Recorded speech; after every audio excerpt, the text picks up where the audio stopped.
Hello दोस्तों, कहानी की इस नई सीरीज में आप सभी का स्वागत है।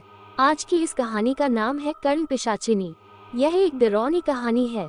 तो अगर आपको भी डरावनी कहानियाँ, भूतिया कहानी या हॉरर स्टोरीज इन हिंदी सुनने का शौक है तो इस कहानी को पूरा जरूर सुने। कर्ण पिशाचिनी। हेलो दोस्तों, मेरा नाम चेतना है। मेरी उम्र 21 वर्ष है। आज मैं आपके साथ एक रियल हॉरर स्टोरी साझा करने जा रही हूँ जिसे सुनकर आपके भी रोंगटे खड़े हो जाएंगे। आज पापा को गुजरे 20 साल हो गए। मैं उन्हें आज भी बहुत मिस करती हूँ। आज उनके कमरे से मुझे कर्ण पिशाचिनी साधना की किताब मिली और मेरी यादें फिर से ताज़ा हो गई।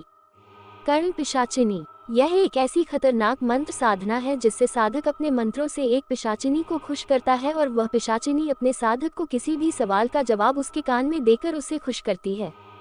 सवाल कैसा भी हो, चाहे भूतकाल हो या वर्तमान काल, उसके पास हर सवाल का जवाब होता है। लेकिन अगर यही कर्ण पिशाचिनी नाराज हो गई तो ये वरदान कब श्राप में बदल जाए यह कोई नहीं बता सकता।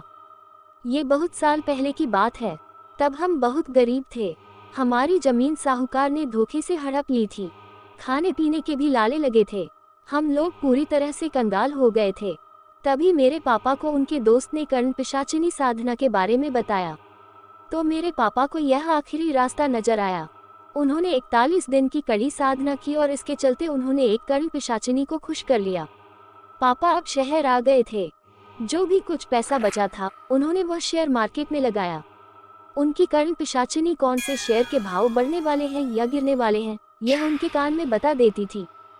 हर रोज पापा नई नई जगह इन्वेस्ट करते और ढेर सारा पैसा कमाते। देखते ही देखते हम लोग थोड़े ही दिन में रईस हो गए। हमारे पास अब सब कुछ था। पापा से बड़े बड़े लोग मिलने आते और उनकी सलाह लेते। एक दिन पापा के दोस्त ने हमारे घर पर सरप्राइज पार्टी रखी क्योंकि पापा बाहर कहीं भी जाना अवॉइड करते थे। उसी शाम से पापा अजीब सा बर्ताव करने लगे। दिन रात वो अपने आप को कमरे में बंद कर लेते और चिल्लाते रहते। शायद किसी की बड़बड़ से तंग आ गए। मुझे या मम्मी दोनों को अंदर आना मना था। पापा चीखते हुए, मुझे माफ कर दो। नहीं नहीं। उद्धरण चिन्ह।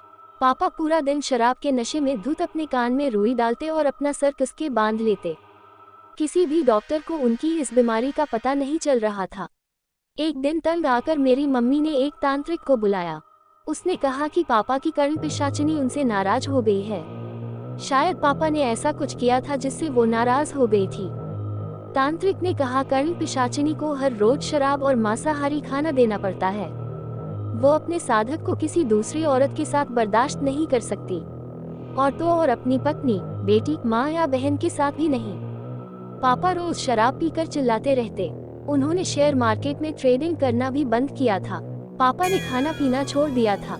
उनकी तबीयत खराब होने लगी थी क्योंकि उनकी कर्ण पिशाचिनी नाराज होने के कारण पूरा दिन पापा के कान में चिल्लाती रहती। एक मिनट भी शांत नहीं होती और बार बार यही बताती कि उनकी बेटी यानी मेरी मौत कैसे होगी।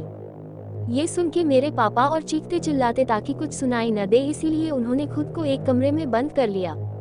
एक दिन अचानक उनके चिल्लाने की आवाज बंद हो गई। उनके गुजरने के 2 महीने बाद मुझे उनका ये लेटर मिला। कर्ण पिशाचिनी से छुटकारा पाने के लिए उन्होंने अपनी जान ले ली थी।